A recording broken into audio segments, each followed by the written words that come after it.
Yo, Longhairs. Welcome to episode 121 of Let It Ride. Here we talk long hair and business, advocate for hair equality, and celebrate men's long manes with hair whips and high fives. If you're a guy with long hair, you're in the right place. I'm El Rubio here at the warehouse and global headquarters with my business partner and co-founder of the Longhairs, El Moreno. And we are stoked you are with us today for a supercharged episode of the Longhairs podcast. Our guest on this episode is a decorated international superstar hair guy and also an accomplished retired professional rugby union player. A three-time collegiate All-American at the University of Nevada, Reno. He made his international debut at the age of 20, soon after appearing in his first Rugby World Cup in 2007. In 2009, he was the first American player to ever play in the Super 14, in which he scored the first ever try for an American. He's competed in the Rugby World Cup, Top League, English Premiership, Pacific Rugby Premiership, and the International Rugby Sevens. And you can find his foldout in ESPN the magazine's 2015 edition of The Body Issue. A lifelong competitor and community builder, he established the Todd Clever Foundation with a mission to uplift and unite the rugby community through the core values of passion, teamwork, enjoyment, respect, and sportsmanship. Standing at 6 feet, 4 inches, 228 pounds, with 14 inches of wavy, rich, mahogany brown locks. He was the 2008 USA Rugby Men's Player of the Year and the 2000 to 2009 North American Player of the Decade. The former longtime captain of the United States national team. He is the most capped player in United States rugby history. He is live and in color and ready to pack a serious wallop on Let It Ride. He is Todd Clever! I just feel like I should just rip this off. That got me juiced. That's a great intro. Jeez. Nailed all the facts? Yeah, nailed it. Fact check?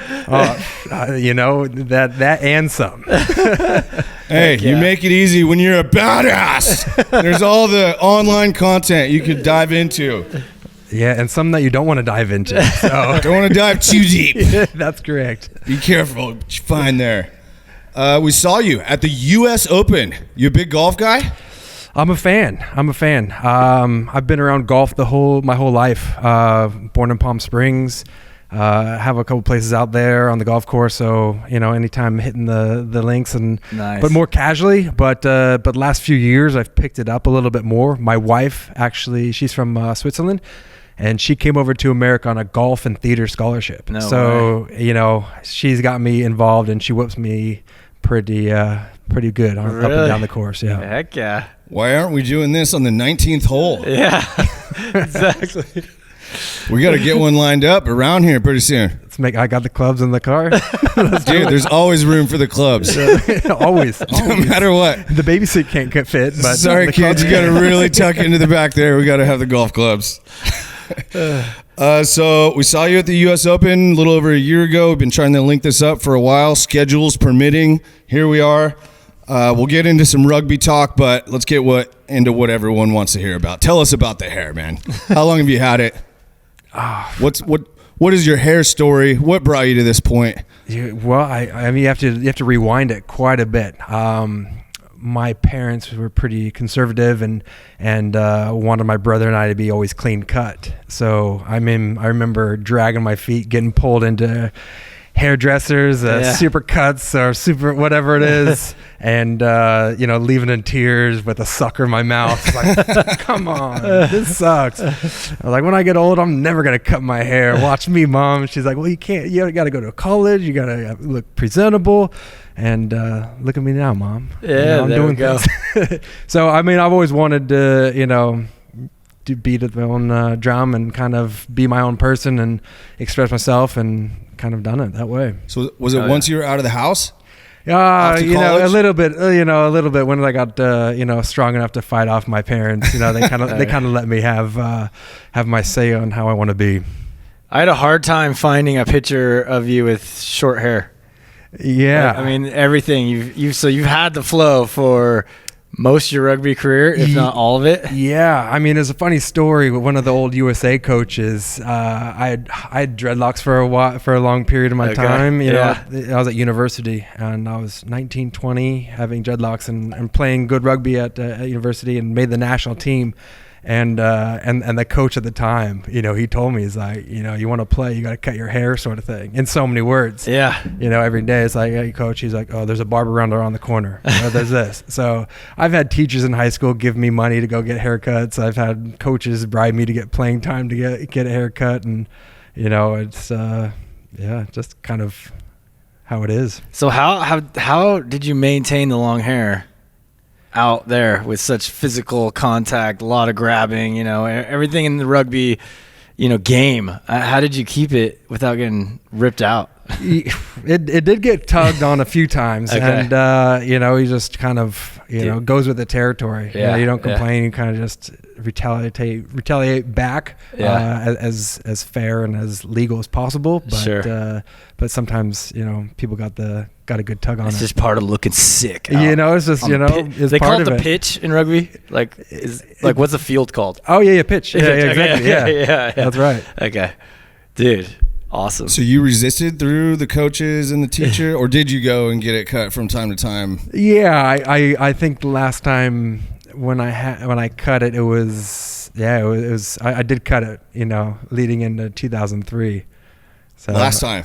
Well, I mean, that was the painful one that you know, had dreads, and I remember cutting dread by dread, tear by tear, just like, you know, come up to the practice the next day, the coach doesn't even acknowledge me cutting my own hair. Oh my like gosh! He's like, I get to work, but I played the next game, you know, and I got my first cap that way, so it was interesting.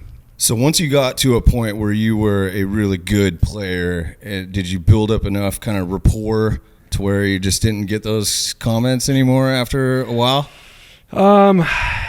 Yeah, I guess so. I mean, you know, you kind of have to prove your worth, and I guess coming in as a, you know, teenager and 20-year-old as a member of the national team, you have to show your worth. So I mean, I think exact opposite. I think you just stay true to who you are and prove yourself. It doesn't matter, you know, what you look like or what your background is.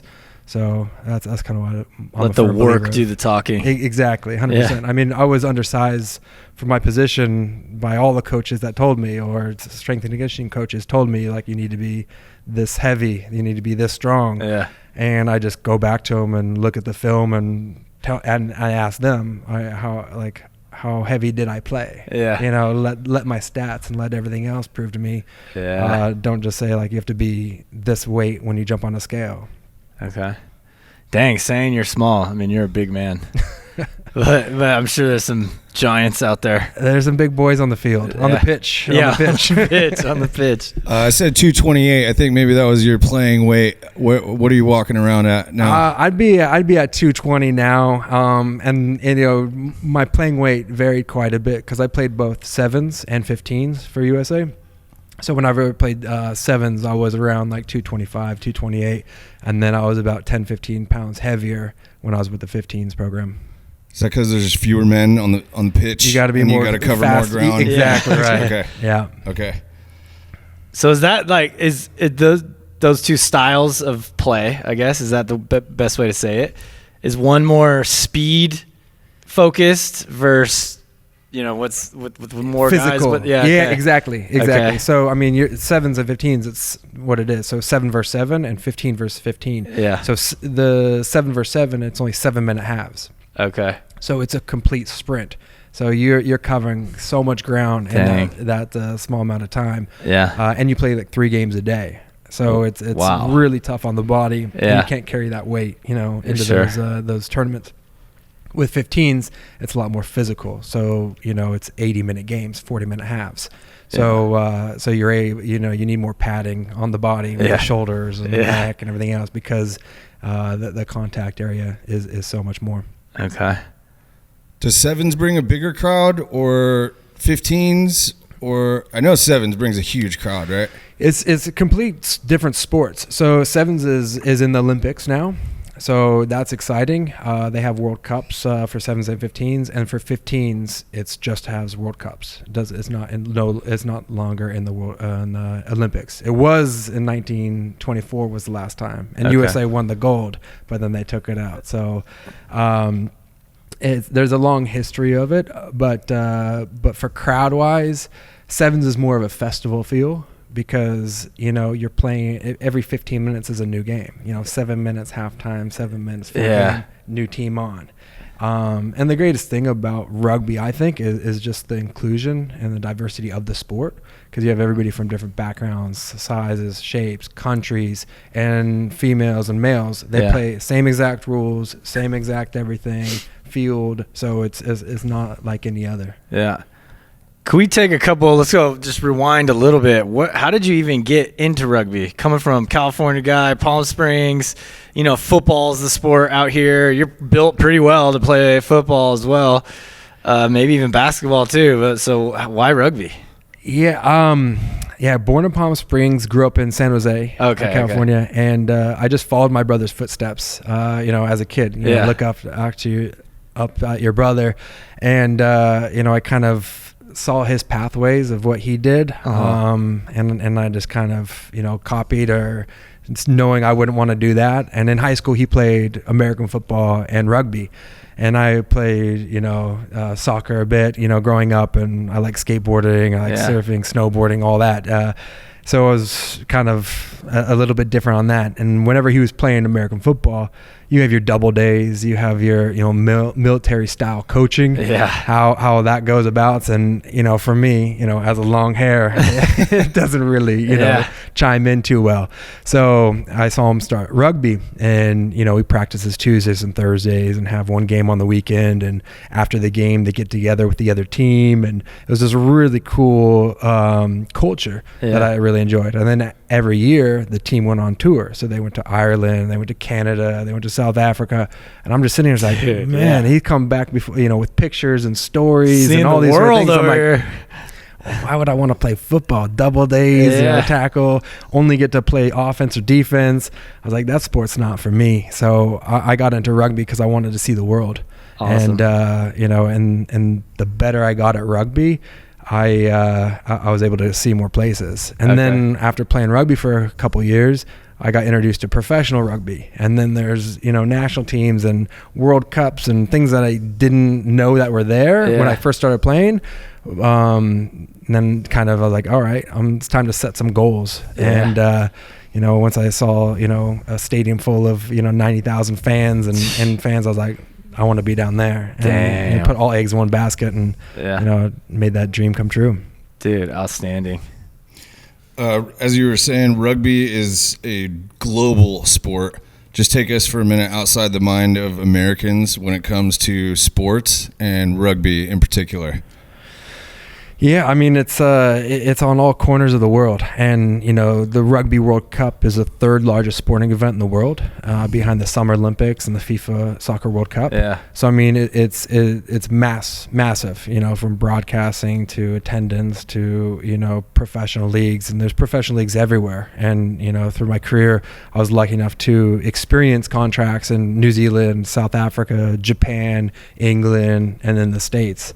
So it was fun. And then those are all places where I lived and was a resident. And then I traveled to, 37 countries playing the sport. Yeah. So it's really fun, to some of the most random places and some of those coolest places that you would never think of visiting. And that was a quite cool experience. Having so much international experience, this is just something I was wondering, when you're competing out there and there is a language barrier, in many sports, there's a little banter back and forth, or you're speaking to one another or whatever communication.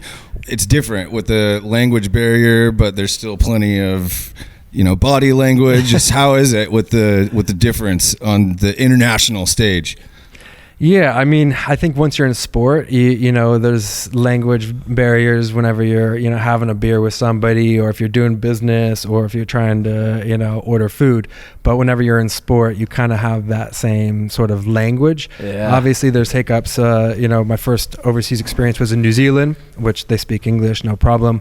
After a couple of years there, I went to South Africa. I spent 3 seasons there, and it was Afrikaans. You know, so, you know, most of my teammates were, so all my calls were in Afrikaans, all my, you know, teams and friends, and, you know, off field as well, you know, spoke Afrikaans. They spoke English as well, but it was a change, and, you know, and so you learn how to count, you learn, you know, the calls, you learn the bad words, you know, first, but as an experience, and I always took that as, you know, what a valuable thing, and didn't want it to pass by, and wanted to respect their culture and learn as much as I could. And then I spent 5 years in Japan, so, you know, how to translate it for the first couple of years, but at the end of my 5 years, I was, you know, reading and writing, and, you know, getting around town, and having a lot of fun with it. That's awesome. And what a culture it was. So it was, there's always going to be barriers, and there's always going to be hiccups. It's about kind of how are you going to overcome that. And I mean, you know, being here,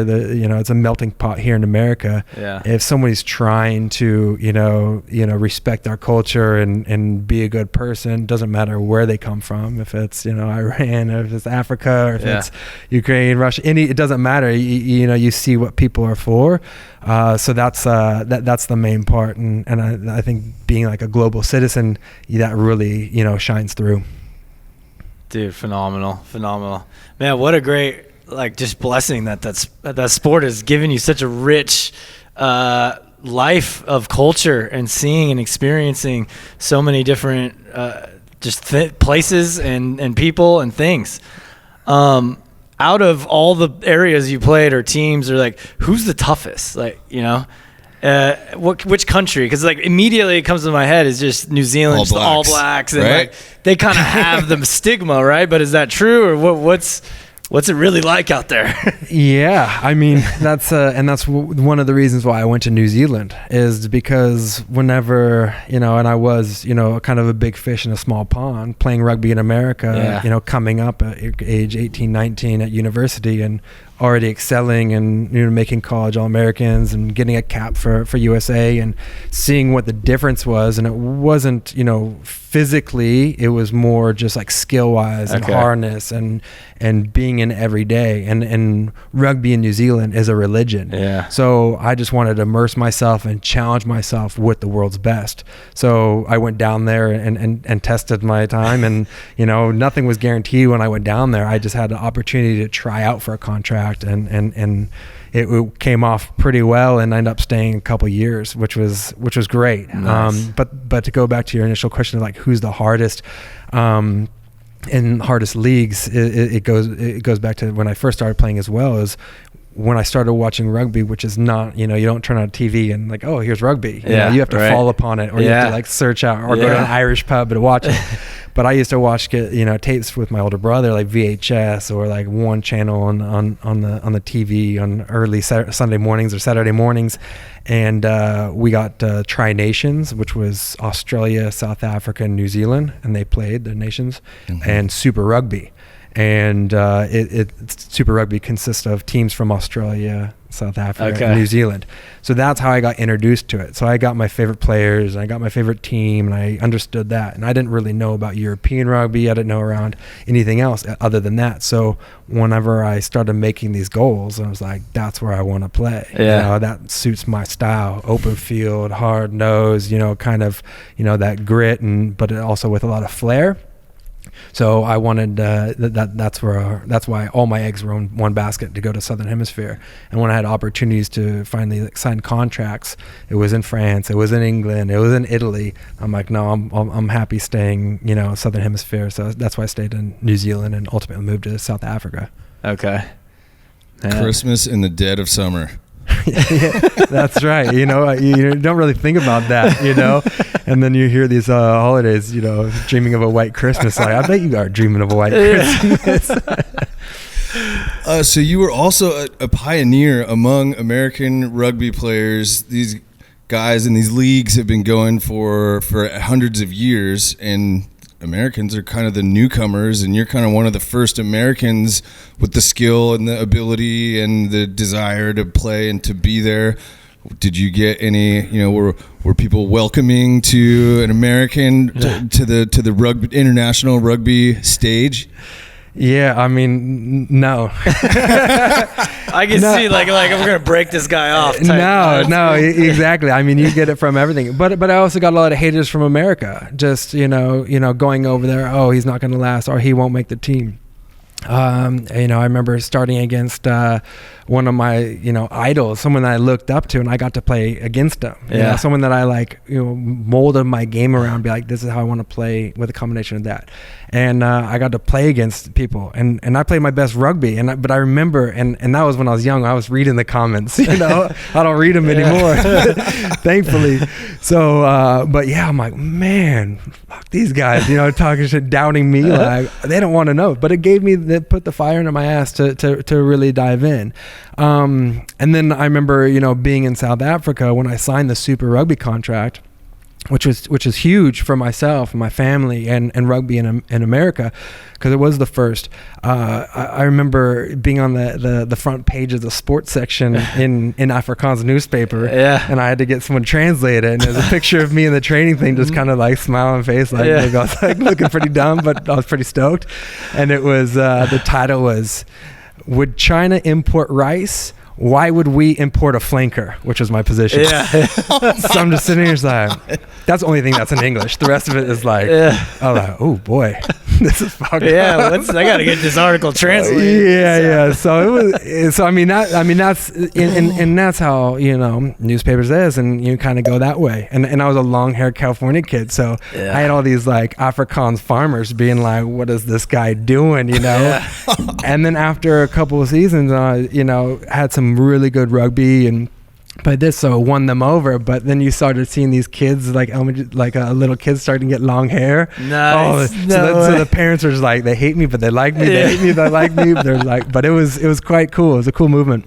Dude, cool won them over with your play. That's awesome. And that was the media, and that's the media that you shouldn't really care too much about. Right. But I also had to win over my teammates. Yeah. Because I came in there and I took a position that someone that they knew before, or someone that's been trying for a long time. Right. So it wasn't when I came in and everybody in the locker room, oh hey Todd, American, talk to me. Yeah.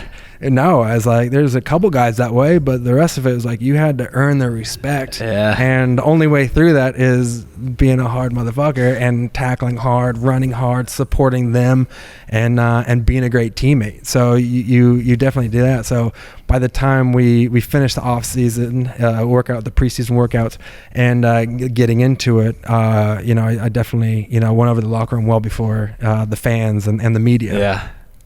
Dang. That's awesome. That's some pretty big adversity, dude. Massive. To take on. Yeah.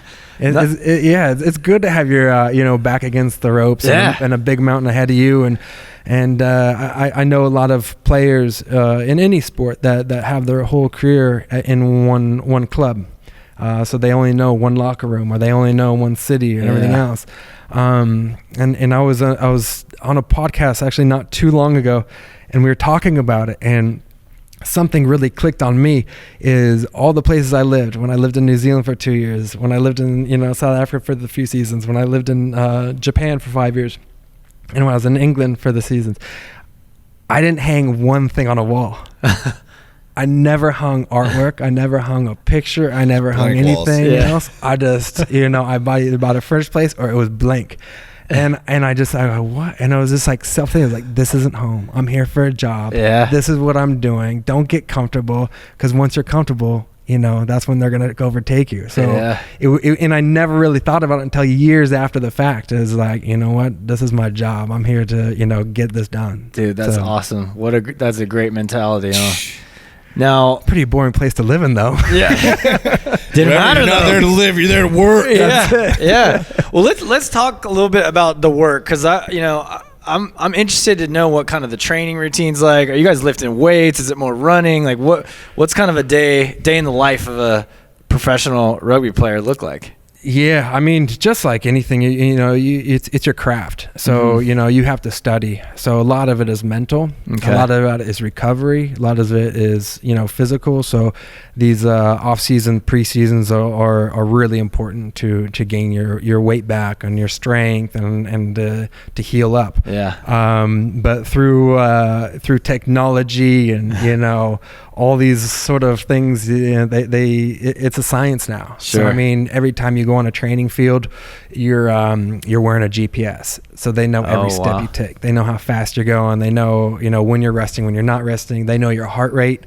The analytics are insane. So there's no hiding now. Yeah. And, before it was, you're a stopwatch or this, okay, how are you feeling? Kind of this. No, they'll tell you how you're feeling. You can't lie. You're like, geez, I'm a machine. And I signed myself up. So that's how crazy it is now. And I've had some great partners throughout my career of how I can get that extra edge. And I mean, I've worked, years ago, well above like GPS and heart rate monitor before it was introduced with sport. Okay. Sleeping, I take sleep so serious. Yeah. I have these, my sleep score. Okay. What is it going to be? Mm-hmm. I know how I'm going to feel when I wake up in the morning, but I bet I was around like 87. This is what I look always pretty close to. Wow. So, you have to, take your nutrition, and all that. It's you're human though. So you have to think like, where am I going to blow steam off? How am I going to have fun? Yeah. I like cold beer. I like friends. Yeah. I can't be this like robot. So you have to find the times and that is difficult for a lot of athletes. I was lucky enough to, kind of make sure I have that right balance. Yeah. Which is challenging, but you get to it. Now, did you ever have to deal with any injuries? Yeah, I mean, playing, 15 years, full-time rugby, you're going to come. I mean, most of my fingers have been broken. Okay. A lot of them aren't straight. So like that's not oh, straight. Damn. Yeah, that one's gnarly. One's not straight. Okay. A couple of thumbs and some angles there. Yeah, a couple of little quick ops and shoulder recon and a couple of head knocks. Okay. But, it's all part of it. And, whenever you're kind of all these sort of, bends and things like that, I could have gotten them fixed and I would have been fine, but you have a choice. It's like, do I want to play this next week's or do I want to get this fixed? Just a finger, miss out. right? Yeah. Exactly. I got 9 others. Now I got 8 others. Now I got 7. So just like, oh shit, I better make better life decisions. But yeah, I mean, you're always up against it, but going back to your trainings and everything else and preparing for off seasons, a lot of that work, helps, of, injury prevention. Yeah, totally. Making sure that you have the right padding and muscle mass and doing flexibility's on point. Exactly. Yeah. Exactly right. And then, drills of putting yourself in situations where, you can contest, but also you're not going to, put yourself in too much danger. Yeah. You mentioned a minute ago, speak to the unique camaraderie of rugby, going out with the other team afterwards. And just in general, I feel like the rugby team always go out and drink beer afterwards. It's a pretty unique camaraderie in rugby.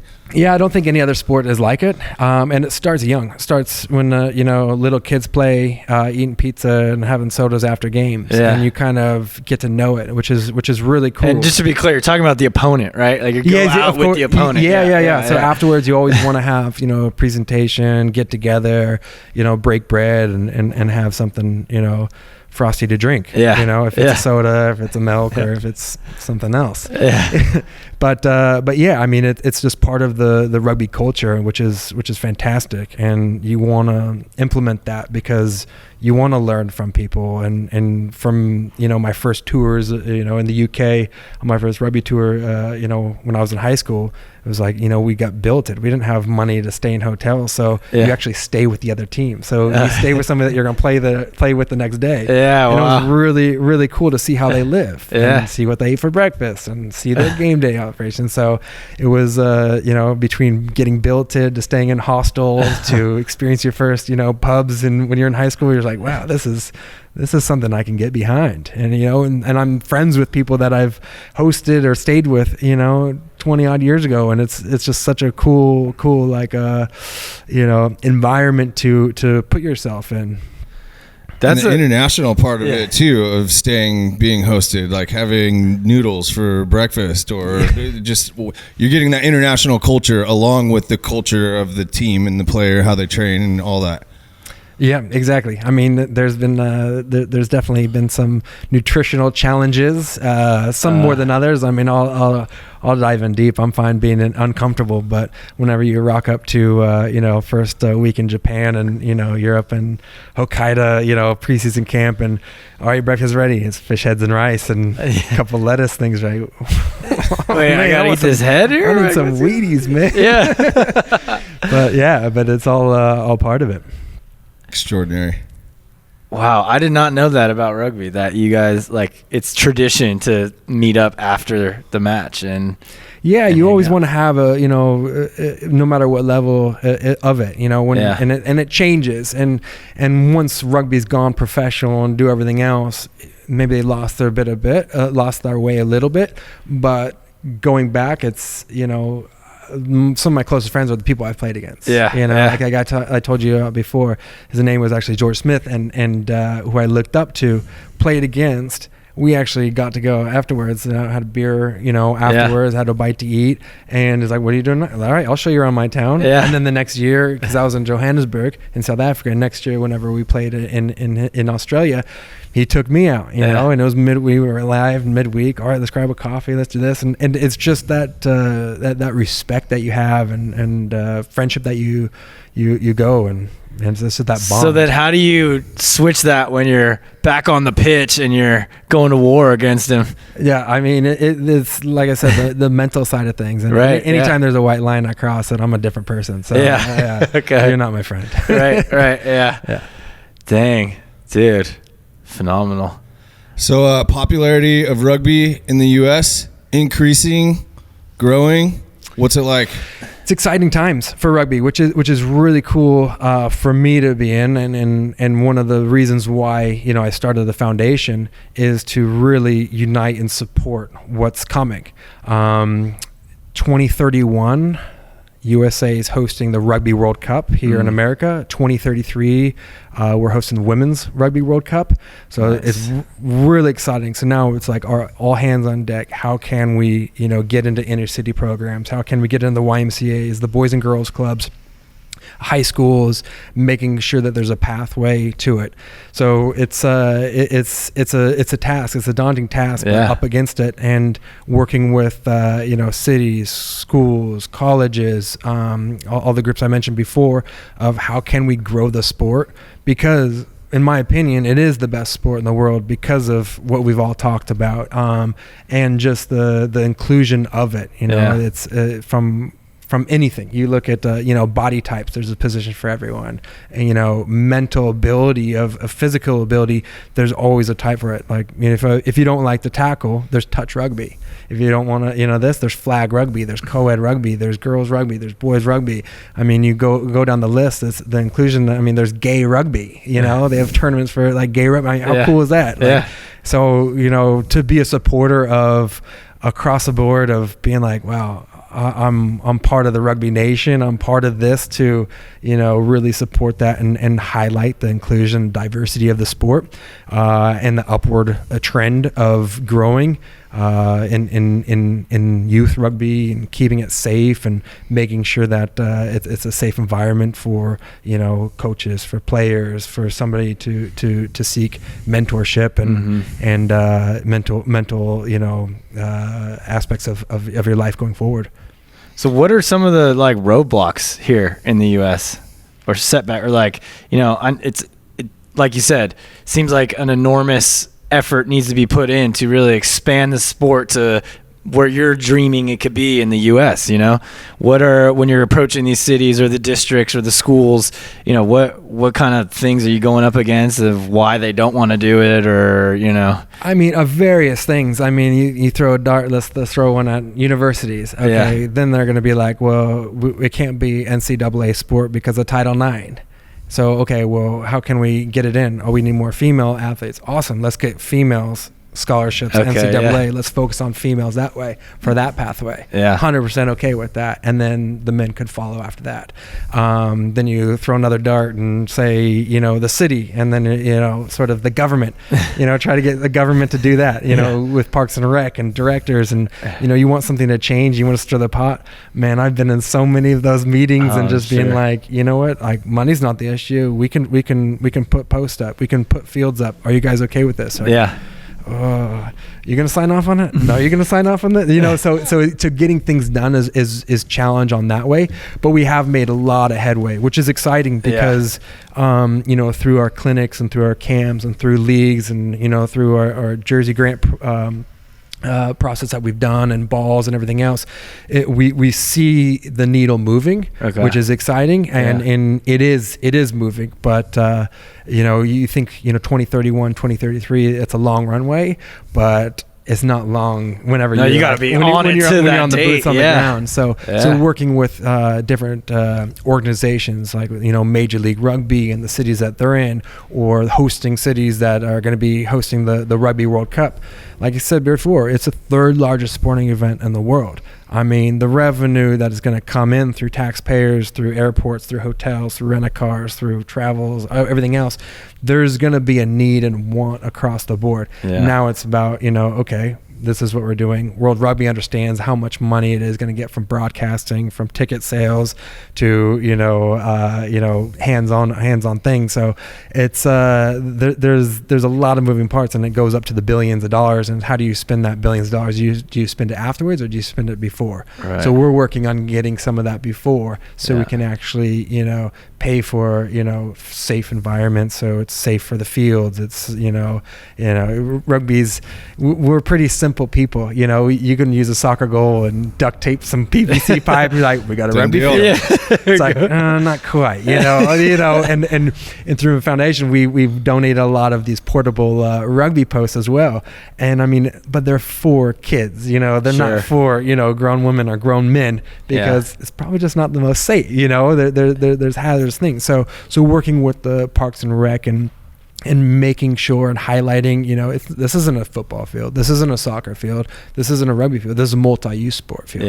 And this is what you're all going to get out of it, and this is the beneficial. And working with it just in the past couple years, our rapport with the cities have been amazing, because every time we leave a field, they say, did you guys come? I was like, yeah. They're like, it's clean. You know, it's cleaner than we left. And that's what we hang our hat on. That's awesome. Of being sort of, you know, part of that culture. It's like, you don't leave a piece of tape that was on your ankle. You don't leave an empty water bottle. You make sure. So, you know, you make sure the place is cleaned up.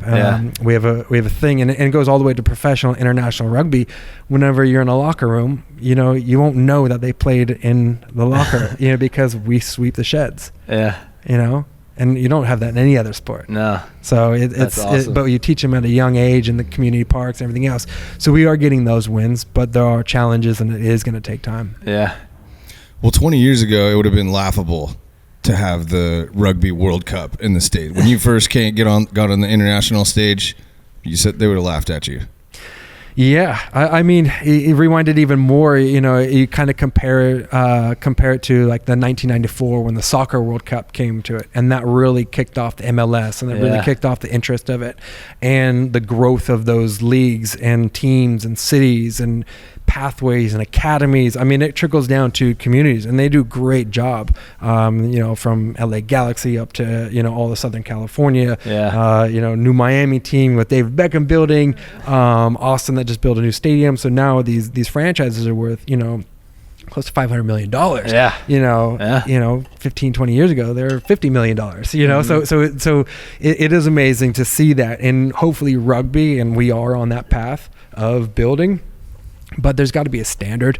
And, you know, standard is, you know, playing safe, making sure that it's enjoyable for the fan, making sure that it's respectful for the player and player welfare, and making sure the image is not tarnished in any way. Because I think if we stick to our core values of the sport, it can actually grow some real good legs and have something to be proud of. Even if you're not even part of the sport, you can be part of it. Like, yeah, it's coming to my city because this is it. Yeah. Well, curious about, like, because a lot of it, you got to kind of start young. You got to get introduced to the sport.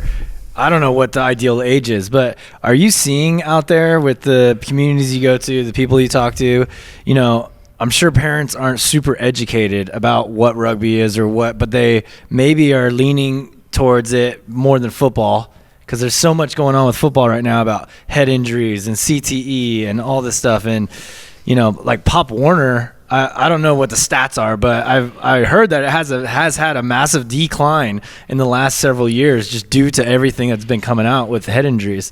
So is this an advantage to you guys, or, you know, is it a safer route? Is that something that parents are kind of saying that you're hearing? Yeah, I mean, you kind of look at, like, why do you want your kids to play sports? You know, to give them, like, social, you know, skills. You want to give them teamwork, give them tools to succeed, give them to be a part of something bigger than they are, continue their education with scholarships. So, I mean, it's kind of hard if you have a really good athletic kid. If I have my boy that's really athletic, he's like, I want to play football. I'm like, no. He's like, well, I get a free ride to UCLA or USC, and then I have opportunity to you know, graduate from school in one of those schools or go to NFL and make that kind of money. Like, how can you say no? So, I mean, that's one of the most powerful organizations, the National Football League, you know, to that. Right. And then when you dissect it back and start peeling back of, like, how are they making it safer? Shit, they're really not. It's a dangerous sport. It's a collision sport. That's a battering ram, and they're using, you know, your pads as utensils to hurt, like as weapons to hurt somebody and yourself. So you see some of these teams adopting the rugby tackle. You know, Pete Carroll and a couple other, you know, NFL teams have adopted that, and they are teaching the rugby tackle, and it's cool to see, but it's like, you know, it's still, you know, not really happening. And you talk about, like, what age group do you have to you know, start? I mean, I started when I was 14, 15 years old playing rugby, and ended up playing at the highest level overseas against people that was their first ball that they ever touched, sort of thing. So, you know, you can start, you know, at a teenage, and in our pathway, we have under 8s now, we have under 10s, under 12s, you know, teaching them the skills and everything. But we just have to make sure that we, you know, continue having worth as a sport, making sure it's a safe, having good, you know, skills and the future of it, and educate the parents more so, even the kids, of being like, hey, this is actually Olympic sport. They can be Olympian. You know, once we can kind of get in the NCAA, there it is. There is professional rugby.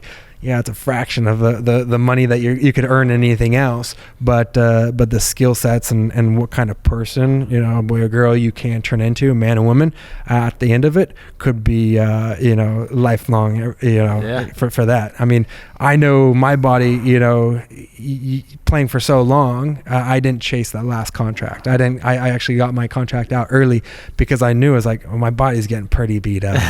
I was like, you know what? I want to enjoy the rest of my life. I want to surf. I want to hike. I want to, you know, this. I've played with a lot of guys that played a little bit too long, where, you know, it's, you know, takes taxing, and I think, you know, NFL is even worse on that. Sure. Rugby actually gave me that transition to, you know, okay, how can, you know, there be assistance of it? So those are the big differences. Yeah. I mean, when you talk about the kind of financial, which looking at the future here in the U.S. with the World Cup coming, I mean, that's going to exponentially get a better and better opportunity, right? You'd hope so. After the World Cup, probably. Yeah. So you're looking at a timeline, but you know, that goes into sort of ownerships of our professional league or semi-professional league with MLR, Major League Rugby. They have you know, 12 teams in there in some pretty good cities, but they're capped off of the earnings that each of those players can make. So, you know, obviously that's capped off by the owners that don't want to pay too much. And, you know, if it's player driven, or if it's player awareness, or if it's a association that needs to help them out, then they need to go that way. Yeah. You mentioned core values of rugby a few minutes ago. So is there clear defined core values of the sport? Like, Yeah, what are they? Yeah, I mean, there are. I mean, you want to take us away with the core values? I was going to read the core values that you have for the Todd Clever Foundation. Are those the same as you know what? effectively? Those are I think there's a lot of crossover. So if you want to go ahead and and so read. the Todd Clever Foundation core values are passion, teamwork, enjoyment, respect, and sportsmanship. And there's just enormous synergy here with our own core values, and obviously it's something that's important to us, so that was something that really stuck out to us. But I imagine those intersect with the core values of rugby or playing to each other. There is a lot of crossover, and that is great with World Rugby or the RFU in England or SANZAR in Southern Hemisphere or USA Rugby. I don't know how specifically they stand on those values, but those speak to me, and those what I teach the kids at clinics. Yeah. I focus on that just as much as I focus on them passing and catching the ball. Yeah.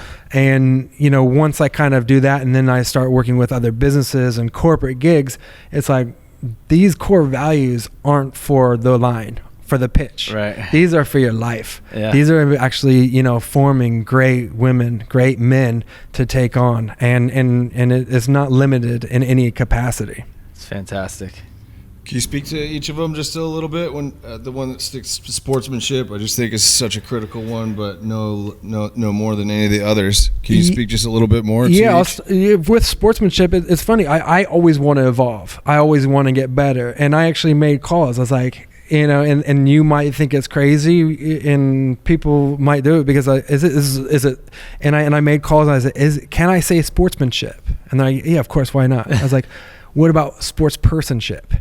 Like, am I gonna get upset anyway? How can I always be politically correct, always engaging, helping out? So I actually went to people on all ways, and I said, is this offensive anyway? Because I don't want to be. I always want to be that leader and evolve and make sure that we're continuing the trend of being better, because I know that we weren't the best in our past, and we're always trying to get better. So that's one of them. So I can proudly say I didn't get any response back of sportsmanship and just kind of what that entails and what you learn from little league baseball or soccer, eating orange slices, or all these sort of things of being a good teammate, being a good opponent, being respectful for the referee or the other team, so for the game itself too. Exactly for who came before you. And that's one of my initiatives that I have, and I'm working closely on, is it's about leaving the field in a better place than you found it, but leaving a jersey better than when you got it. Nice. So I received this jersey, I'm going to leave this because I don't own this jersey. I don't own this number. I'm just borrowing it. I'm trying to put this in a better place than when I received it. And that was my whole goal, playing on the USA team for 15 years. Can I leave this jersey in a better place? Yeah. Putting my heart and soul, having that respect, that sportsmanship, that leadership that guided me through. Dude, awesome. Badass, man. Touch on passion. Was that not passion enough for you? I'm just listing them off. You got passion, teamwork, enjoyment, respect. I think you definitely. Yeah, I mean, and that's respect for all those pieces. And that's the best thing. The enjoyment, like it's so funny because my rugby career went in a complete circle. I got into it for the right reasons, because I wanted to enjoy, I wanted to see the world, I wanted to make friendships, I wanted to do everything else. Then I was like, oh, I actually become a professional. Oh my gosh, I can actually represent our country. Yeah. I can actually, captain our country at the world's, biggest sporting event at the World Cup in New Zealand. Yeah. Okay. And then, do pretty good with contracts overseas. And then when I retired, I went back straight into it, played old boys, classics, went to, South Africa, Bermuda, Aspen, all these sort of things that you just kind of, you have a beer the night before, you're with them and you play, and have a beer at halftime or after the game, and you're just having full on enjoyment and supporting the deed of it. And there isn't a lifespan of a rugby player, you know, maybe on a high performance side, or if you want to be Olympian, but like it goes back to being inclusive and being, you know, there is a spot for everyone. I mean, I play against like 50-year-olds, and I'm not going to go out and smash somebody, you know, I'm just gonna, I respect him so much. I want him to enjoy it as much as I am. Yeah. Dude, the age-old question is, what's tougher, football or rugby? You know, I mean, like, I don't know why. The I just debate remember that. in junior high. Yeah, whole thing, dude, for like sure. Like, Yes. You know, there was always a kid who was like, no, rugby's way tougher. Yeah, exactly. But, I mean, I don't know. The picture you're painting here just of how much more of what rugby is about, what it entails, and the lifestyle that it is, one just gets me fired up to get like more into rugby, you know. But two, like we haven't really talked about the toughness of the actual gameplay. You know, I mean, we know you got to be tough to play rugby, but is that a question that gets like the international folks also compare football and rugby, or is that just an American thing? No, everywhere I've gone overseas, everybody is intrigued in America. Yeah. You know, wanting something to do with America. I want to move over to this. I'm like, there's no money here. Like some of the best players in the world and my teammates and everything else. I want to come to America. I want to go to New York, or I want to go to LA. Does Vegas have a team? I'm like, what are you talking about?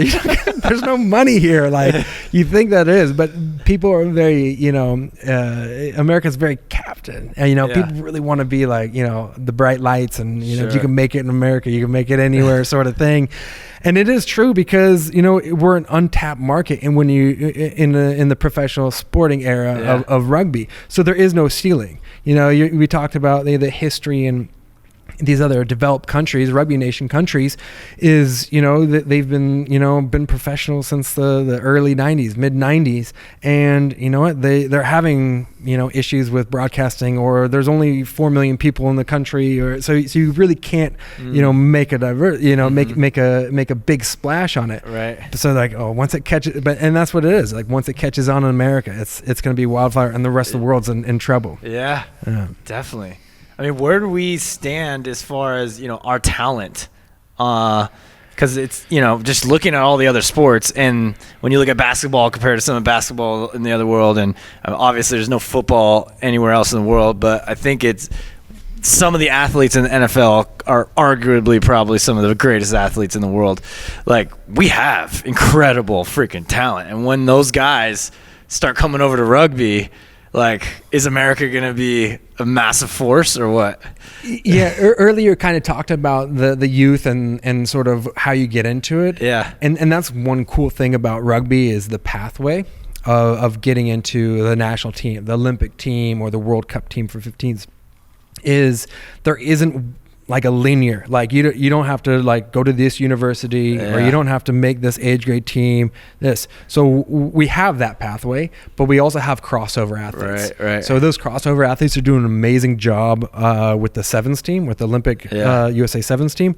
So that's really cool, seeing, you know, people that have only played the sport for 2 years that kind of don't know what they're doing out there, but their athletic ability is just absolutely insane. And they're just world beaters. They're just beating these like household names in New Zealand and South Africa, and you're just like, wait, what? He's only been playing for a year and a half, 2 years. Yeah. And it's really cool. There's a small percentage that can do that, because it's so much more mental taxing and learning than it is football. Yeah. Like American football, it's a coach's game. You know, they're playing chess, and the chess pieces are the players. Right. They don't give a shit about like this person, or they're sacrificing, and that's what they do. And they don't think, these athletes don't think for themselves. They don't. They, you know, they run this route and they do what they told. In rugby, you have a game plan, and it's like, all right, these are the options that could happen, and you're carrying the ball, you're tackling, you're running these lines, you're teaming up. So you're thinking on the fly, and there is no stoppages. So the coach isn't making a play; it's all leadership on the field. Yeah, makes sense. It's really hard to compare them in that sense. Like, you just can't. Totally different. Yeah. But yeah, I love that. I love that.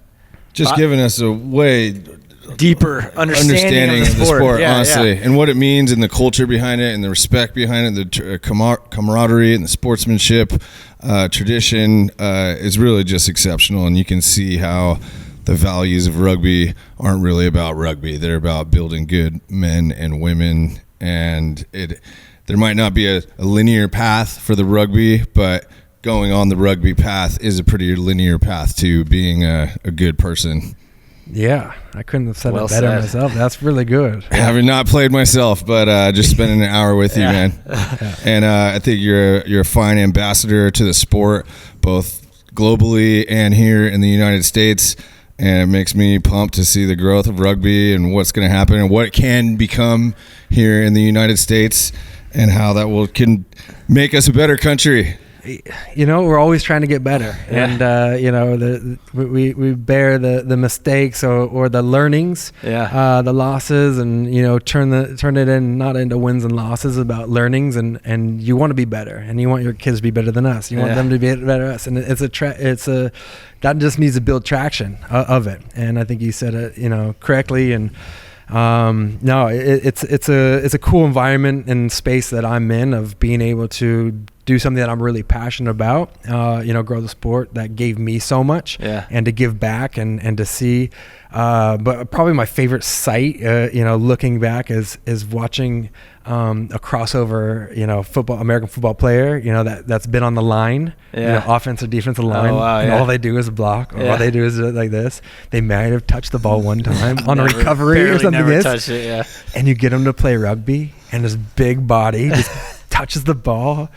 Their smile is as big as their eyes. So jacked. They're just like, oh, you're like, yeah, bro, that's your like, job. Run. They're like, it changes their life. It's like, you could be doing this, you know, and it's like, and they're part of it. And that lineman, you know, or the prop or whatever position is just as important as the fast guy on the outside. So there's such, and each of them have the same opportunity to score that winning try. Make that game-winning tackle. So everybody's just as important as the other with rugby.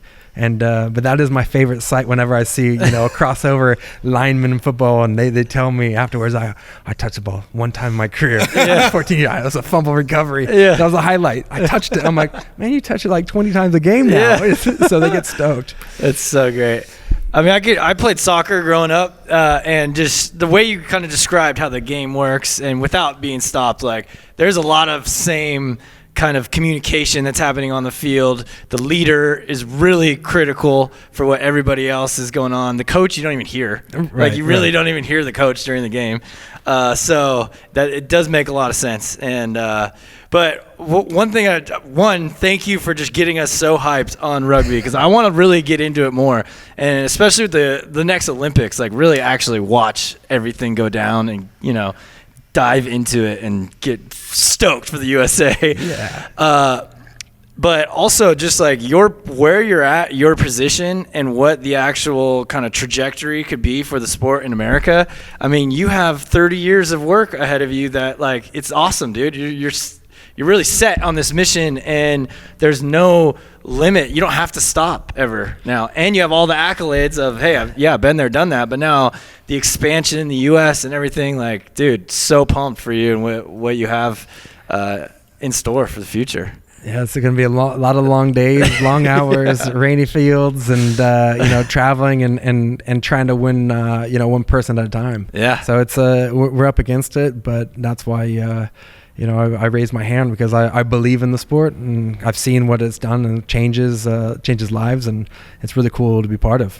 Dude, it's phenomenal. Dude, you got us ready to punch it into the try zone. We need to do a practice, like learn something. For sure, man. Okay, before we cap this off, I got to ask about the ESPN body shoot, because, you know, I've seen those over however many years they've been doing them. Like, what is the shoot actually like? You know, are you just walking around naked, or they're like, all right, you're going to do this pose, we're pulling your thing off, and ready? Like, how does it work? Yeah, so, I mean, it was, I got asked to be in it. You know, all right, sign this, you know, NDA. You can't, you know, let the word out. You're going to be part of this. Okay. So I had, I think, like almost 3 weeks to get ready for the shoot, and I'm also getting ready for the rugby season. With USA. So I mean, I was already in good shape, but I'm like, all right, let me cut back the carbs a little bit. Let me just do a couple extra sit-ups. And so I wasn't too nervous. I was like, oh, this is what we're kind of seeing. We want to do it on the field, and we get these permits for this. And I'm just like, I'd rather do it in at the beach in front of my house. Let's do this. Like, okay, where are you at? Okay, we can get a small permit. I was like, no, it should be fine. Just walk out there. It's a private beach. We're good. And so I wasn't nervous. I was like, okay, we're good. We'll catch. And then it was the night before the shoot. They're like, yeah, we'll send over the call, the sheet and everything else. And I was CC'd on with 23 other people. I was like, wait, I thought it was just going to be like a lighting, a camera person, and a director. 5 people. 3 people. Yeah, exactly. I was like, oh, that's quite cool. All right. Yeah. And I'm like, wait, what? Like, so you have the assistant of this, the food runner. We have this going on. I'm just like, oh man, this is actually a big production. Yeah. And then I'm just like, this little beach, private beach we had to have this big trucks out. And I'm just like, oh no, Shit, now I'm getting nervous. So I'm just like, oh, jeez, okay. All right, I'll try to fall asleep, get some sleep. My sleep score wasn't too good that night. A little bit nervous. So I show up, wake up, open them in, and we just do it. But it was, there was a good 20 people, just like all eyes on deck, Yeah. All eyes on deck, So you are fully naked. Little skin looking underwear. Nothing. And there's we see you dive, and we see you score tries, and you always dive. We don't want to get, so they brought down this trampoline and a pad and everything else. So we're gonna shoot this way. So can you get the angle? Of this? Yeah, we got your dick in that one. You gotta get the arm out though. You need to block it. So I'm sweet. All right. So I did. So I started running to jump off it, scoring the try. And they're like, okay, hold on. About 5 of them. You see the camera here? You keep on showing us this. You need this. I was like, oh, don't get those linked out. And I go, just aim the other way so we don't see anything. I said, all right. So, so don't dig too deep in the internet, because I'm sure those are floating around out there somewhere. But yeah, I mean, I had the oil girl to oil me up. I had, everything going. It was a big day. What an experience. That's interesting. Yeah. So hundreds of takes of different stuff. Oh yeah, maybe even thousands. I was not very smart about covering up. Do it again. Yes. So you get in a point during the day where you're like, yeah, no, I don't need the rope. We're done with ropes. Oh no, I mean, that's one of my prized possessions. I still have it at home. Put it on. My wife is like, oh, come on, Todd. I'm like, what do you mean? Oh, that's great, dude. That's great. Well, you got anything else, El Rubio? How can our listeners support the Todd Clever Foundation and or follow your journey? Link up. What are your links? Your site? Yeah, I mean, Todd Clever Foundation, pretty simple. We're trying to impact the communities through sport, which is exciting. So, I mean, check us out, like us, share, connect me with somebody that you think that could be a good thing. Yeah. We're doing a fundraiser around the Los Angeles Sevens, which will be February 24th, 25th, 26th at the Carson Stadium, at LA Galaxy Stadium. Cool. So we're doing a fundraising at Top Golf, which will be a lot of fun, and giveaways, drinking, get the weekend started off right. There we go. I mean, it's just really cool, and selfishly to be able to enjoy something that you're passionate and get people that have had my back. And once starting the foundation, the community and old teammates and my old coaches and everybody else is like, this is get behind you, and you're doing something good and impactful, which is great. So yeah, just follow along the ride and watch rugby grow, and if connections are the biggest thing, friendships and business and everything else. Try not to ask anybody for monetary sort of things. But obviously we need it going, but I think there can be so many more mutual beneficial things where, from corporate sides wanting to get into communities and giving jerseys and getting, news things or getting balls into kids' hands. We do all that. So it's, we kind of play that middleman and making sure that, the next ball, it could be a rugby ball for the next boy or girl. So it's toddclever.com. And what if a parent wants to get their kids interested or learn a little bit more? Is there youth rugby?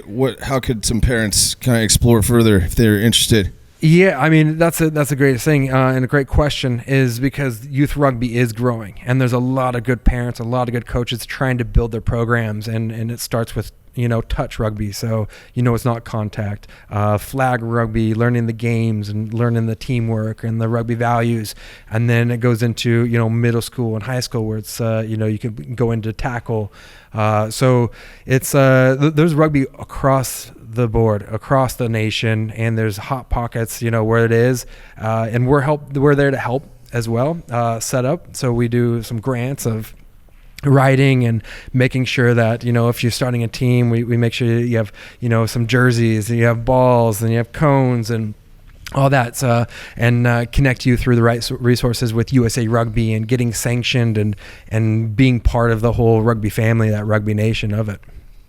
Awesome, man. Hell yeah. So go check out your local rugby scene. Yes. Get involved. And I know you have some familiarity here, lastly, but just over 1 year from now, we will attempt to break the Guinness World Records title for the most hair donated to charity in the history of mankind. We're going to need every mane possible on deck. Can we interest you in participating, whether it's cutting and donating your hair or just being part of the Great Cut family, to being involved in the Great Cut 2024? The Great Cut. I think I might. I think Dude. I don't have enough, right? Yeah. Mahogany. Epic, dude. Yeah, so I mean, it's a little salty. It's a little, from the water. From the mighty Pacific Ocean. Vibe, bro. That's it, that's the product I use. So if somebody wants this, we can talk. So a year from now, the Great Cut. Yeah. You have my support. Awesome. Maybe even my hair. We'll see. We'll see. Hey, you don't need to make that, call now. You could just come to the event and feel it out. And if you feel so compelled, you could donate. I like it. Just warm up to the idea. We'll keep you closely posted. Todd, you're a legend, man. We appreciate the hell out of you. Thank you so much, dude. And let's get out on Torrey Pines, because after the farmers are open, the rough is looking thick, and we need to get out in it. Let's get it around on the books. Let's make it happen. Thanks Great hanging, man. Yeah, thanks for joining. having me. This is unreal. I love what you guys do. You guys are a good cause, and there's a lot of good synergies that we run together. So good Definitely, people. brother. Love it. No doubt. Well, until next time, boys, keep letting it ride.